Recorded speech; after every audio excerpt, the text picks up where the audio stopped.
I believe that the most important thing about patient care is that you are sincere to the patient, that you listen to the patient.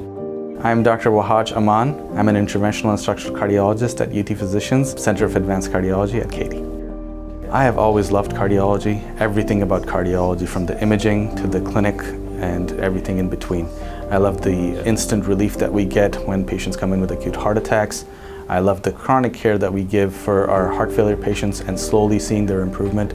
In the world of cardiology, we can see everything and anything, and that is what makes it dynamic, and that's what makes it exciting. When you come to see me, I hope that you feel heard more than anything else. So many times, even in this day and age, people come to us and they say we have chest pains, and they're told that you have anxiety or just ignore it. But the one place where I feel like I would make a difference is I tried my best to listen to the patient and really get to the crux of the matter. And we will do our very best to find a solution, short-term and more importantly, long-term.